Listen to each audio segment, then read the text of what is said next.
If you have been putting off making important decisions in your business, not because you don't know what to do, but because you're not sure you have the capacity to follow through, then this episode is for you. This conversation is about a shift most of us were never taught to make. Learning how to make decisions based on the season you're in and the capacity that you actually have instead of defaulting to the strategy you think you should be using. Welcome to the Mind Your Time podcast. I'm Shannon Baker, your coffee-loving host, business strategist, and systems expert.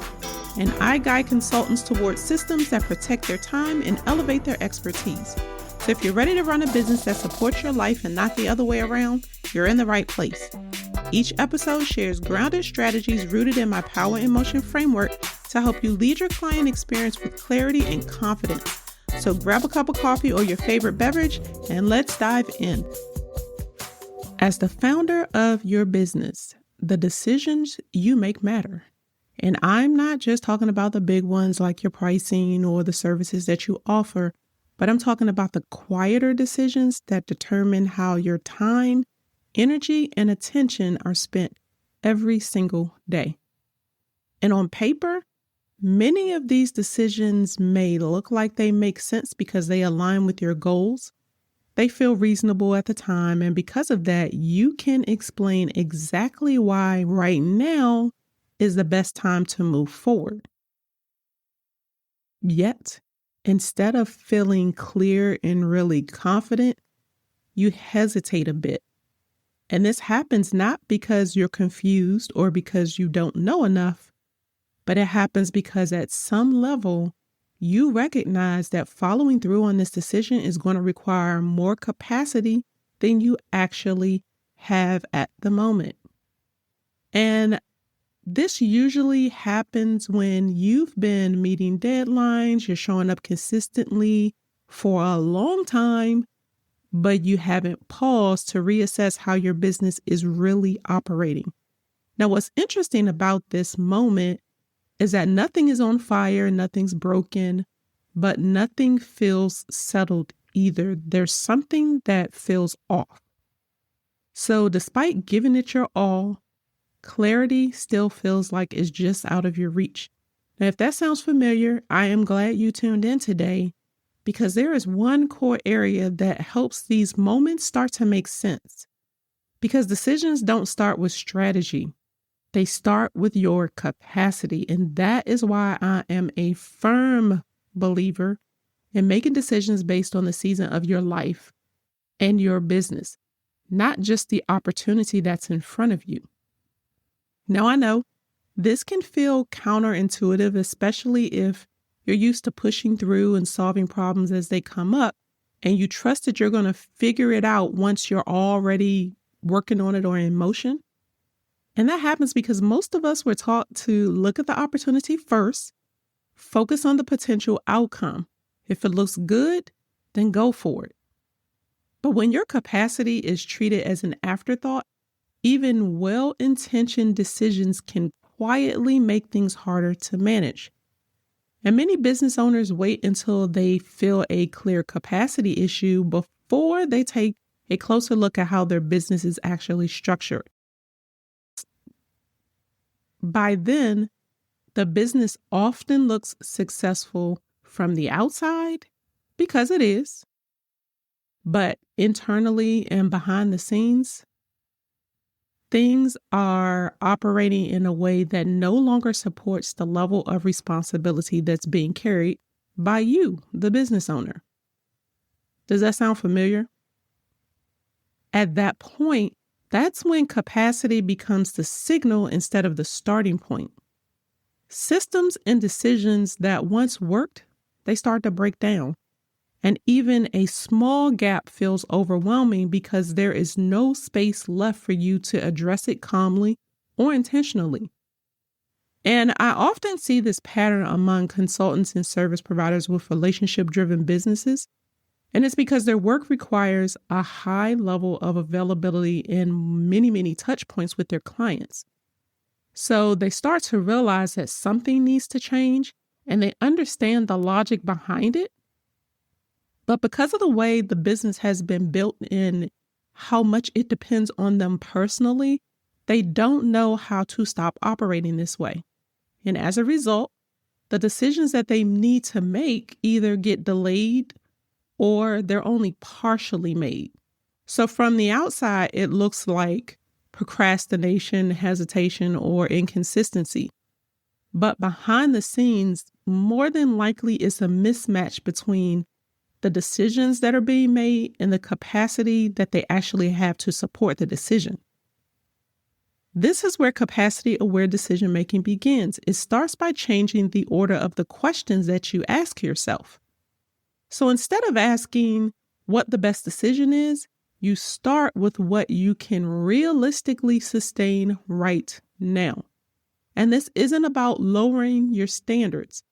It is about making decisions that you can actually follow through on without constantly overriding yourself or second-guessing every move that you make. See, your capacity exists in more places than we tend to acknowledge. It shows up in your availability, your mental and your emotional bandwidth, and even in your health. It affects how present you can be, how much complexity you can tolerate, and how much you can adapt without being reactive. When you're stretched too thin, even good decisions can make your days feel harder than they need to be. And this is where many capable leaders actually get stuck. They feel depleted, so they wait until they feel motivated again. But it's often hard to find that motivation. Or they wait for clarity to arrive before making another move. But guess what? Clarity often comes after your capacity is acknowledged and respected, not before. Now, let me share an experience with you that illustrates this. I recently worked with a consultant whose business was growing faster than she expected. Her clients were happy, her revenue was steady, and from the outside, everything looked fine. But she kept delaying decisions that she knew she needed to make, like putting core systems in place. And it wasn't because she didn't understand their importance, but it's because implementing those systems required more capacity than she could realistically give at that time. So once we slowed things down and looked honestly at what her business was demanding from her day to day, it became clear that many of her decisions had been designed for a version of her that no longer existed. Not to mention, she didn't have the right boundaries in place to protect her time, energy, or capacity. But that clarity came when we stopped asking what she could do next and started asking what she could actually sustain. So if you want to hear more about this experience, feel free to go back and check out the episode, How to Go From Scrambling to Strategic with Imani Guy. And you know what? That realization is often a turning point. It usually happens when you've been on the hamster wheel, you're delivering, you're showing up, and everything feels urgent, but nothing feels sustainable. And you know the way that you're operating needs to change, but again, you don't have the capacity to guess your way out. That is exactly what the Boundary Reset Scorecard is designed for. It helps you see where your time, availability, and expectations are misaligned so that you're no longer trying to solve the wrong problem. And instead of cycling through strategy after strategy that doesn't work, it helps you get clarity around where a reset is actually needed. That kind of clarity is what allows decisions to feel grounded again. They're not rushed, they're not reactive, but they're honest. And for some people, once the picture becomes clearer, the next step is a focused working session where we slow things down even more. The Legacy in Motion session is designed to help you see what is really happening inside your business, identify where your operations depend too much on you, and that allows you to make grounded decisions about what needs to change first. And this isn't ongoing support. It's not about fixing everything at once. It's about creating space so that you can decide differently in a way that fits your capacity and the season that your life is in. See, capacity-aware leadership requires a different kind of honesty. It requires you to look at what a decision would require from you in reality. How much attention will it take? How much follow-up would it require? How much emotional presence does it demand? How much mental tracking will it create? Then it forces you to ask a question that many people are not asking. If I say yes to this, what am I saying no to without fully realizing the impact? Every decision affects your capacity. When those trade-offs go unexamined, resentment often follows. That's resentment toward your work, your clients, your family, and sometimes even towards yourself. Capacity-aware decisions bring those trade-offs into awareness before the commitment is made. And this doesn't mean that you only choose what feels comfortable. It means you choose what fits the capacity you have right now in that moment, not the capacity you hope you will have later. And that distinction matters. One path leads to steadiness and sustainability. The other leads to overwhelm and burnout. But I also want to talk briefly about resistance because it's often misunderstood. When a decision looks good on paper, but something in you hesitates, it's easy to assume that that's just fear. That's resistance. And resistance is informational. It's a signal that something is off. Maybe your structure is wrong, or maybe the understanding that you need is missing. Again, capacity-aware leadership does not dismiss that signal. It listens long enough to respond thoughtfully. And sometimes the response is to slow the decision down. Sometimes it's to change how the decision is being executed. And sometimes you have to acknowledge that this just is not the right time. And none of these responses mean that you're failing. They mean that you are leading from clarity instead of pressure. And that is what I want you to get into the habit of doing. That shift, it's stabilizing. When your capacity is honored and respected, decisions start to feel cleaner and easier. There's less second guessing, less internal negotiation, and less quiet resentment. Now, you may move more slowly at times, but you're moving with intention. And that steadiness is calming. So if you're stuck in indecision right now, I want you to consider this. The issue may not be clarity at all. It may be your capacity.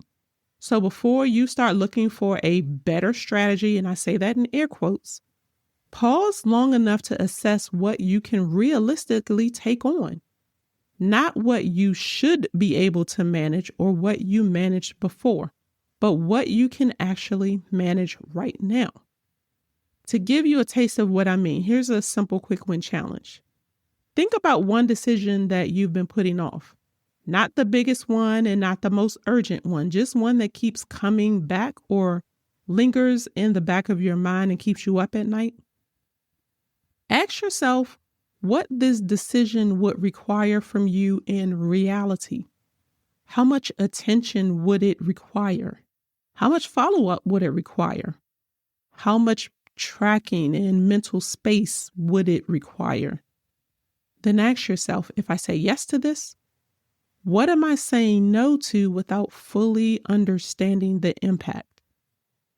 Now, if you want help seeing those patterns more clearly, the Boundary Reset Scorecard is a great place to start. It will help you identify where expectations, availability, and structure are misaligned so you're no longer guessing what needs to change. So let's do a quick recap of what we talked about today. First, decisions do not start with strategy. They start with your capacity. When your capacity is ignored or treated as something you'll figure out later, even well-intentioned decisions are going to create more strain than clarity.